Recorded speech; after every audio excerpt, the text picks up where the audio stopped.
এটা হলো প্রেমের জিনিস। তাই কীর্তনের মাঝে যদি প্রেম ভক্তি ভাব রসটুকু না থাকে মা, তবে কিন্তু কীর্তন করা আদৌ সম্ভব হয় না। কারণ এটা তো অন্য কোনো গান বাজনা বা অন্য কোনো স্থান, অন্য কোনো জায়গা নয়, এটা হলো প্রেমের জিনিস, ভাবের জিনিস। তাই কথা বলবেন না, এই অধমার কথাগুলো একটু মন দেওয়ার সাধন করবেন, কেমন? মায়েরা বলুন আমরা কোন যুগের মানুষ? জানেন না কি আমরা সত্য যুগের মানুষ, তাই না?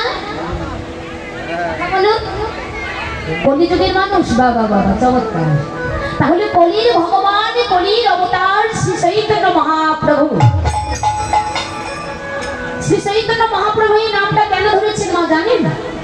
আমাদের মতো অচৈতন্য, আমাদের মতো অজ্ঞান, আমাদের মতো এই জ্ঞানহীন, আমাদের মতো পামর পাষণ্ড মূর্খ জীব, এই অচৈতন্য জীবদের চৈতন্য দেবার জন্য আমার ভগবান নাম ধরলেন শ্রীকৃষ্ণ চৈতন্য মহাপ্রভু।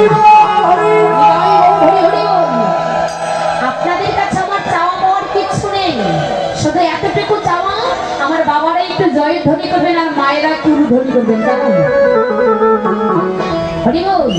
তাহলে আমার ভগবান সত্য ক্রীড়া দাপুর তিনটি যুক্তি অতিক্রম করে কলিতে ভক্তের দ্বারে অবতীর্ণ হয়েছে। কেন হয়েছেন মা? সমস্ত ভক্ত